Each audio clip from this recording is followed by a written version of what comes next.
शादी में अब्दुल्ला दीवाना, ऐसे मनमौजी को मुश्किल है समझाना।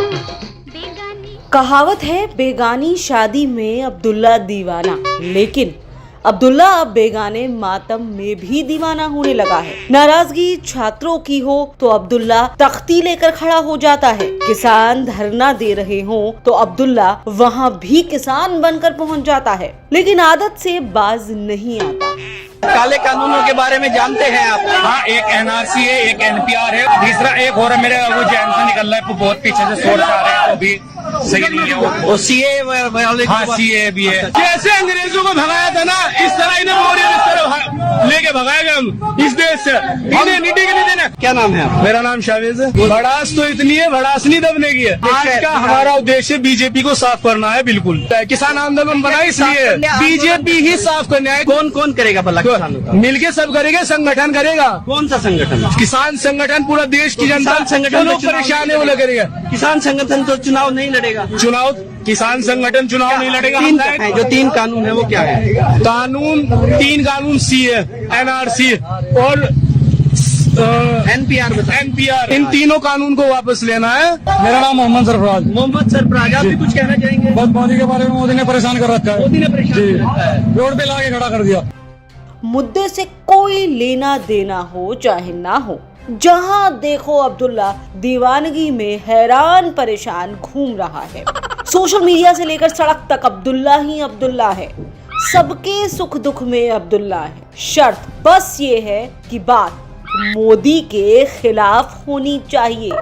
बस कैसे भी करके कोई इस मोदी से छुटकारा दिला दे। कृषि बिलों से पंजाब के कुछ नेताओं को अपनी खेती चौपट होने का खतरा दिखा। नेताओं ने आड़तियों को अलर्ट किया, आड़तियों ने किसानों को भड़काया। कूल दिखने के लिए कुछ गवैये भी चले आए। जो भी हो, कुछ दिन वॉक दिखने का इंतजाम हो गया। वैसे भी लोकतंत्र में ये सब होता ही रहता है। कृषि बिलों से फायदा होगा या नुकसान होगा, ये सरकार और किसान की आड़ में बैठे आड़तियों के बीच की बात है। लेकिन न जाने क्यों अब्दुल्ला की उम्मीदों की फसल लहलहा उठी। ना खेती से वास्ता है, ना किसानों से। लेकिन कोई बिरयानी बना रहा है, कोई पानी पिला रहा है, तो कोई खुद ही किसान बनकर एमएसपी के फायदे गिना रहा है।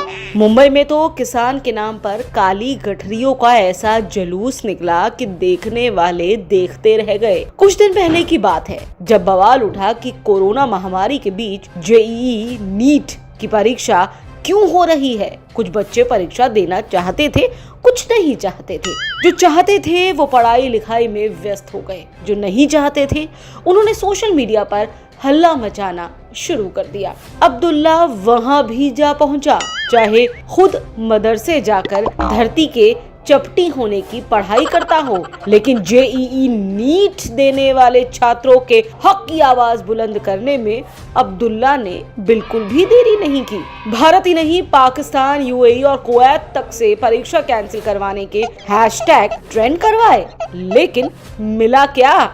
घंटा। लेकिन अब्दुल्ला अब भी नाउम्मीद नहीं है। जेएनयू में कॉमरेड के गांजे के तरन्नुम में ऊद बिलाव की तरह आसमान में सिर उठाया। वहाँ भी अब्दुल्ला उम्मीद में उछल पड़ा। अब तो इंकलाब आकर ही रहेगा। कॉमरेड ने कहा है तो अब आजादी जरूर मिलेगी, लेकिन हुआ कुछ नहीं। कॉमरेड चरस खींचकर चुनाव में हार का गम गलत करने चल दिए। फिर SC/ST एक्ट पर भारत बंद कराने वाले आए। लेना देना कुछ ना था, लेकिन अब्दुल्ला फिर से मीम भीम एकता का झंडा लेकर सड़कों पर उतर पड़ा।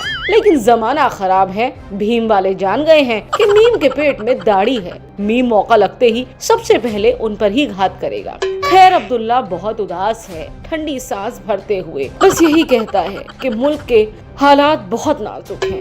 फासिज्म आ गया है, गंगा जमुनी तहजीब खतरे में है। मानो गंगा तो यही थी, जमुना को बाबर उज्बेकिस्तान में गधे पर बांधकर लाया था। परेशान अब्दुल्ला फैज की नज्म गुनगुनाने लगता है।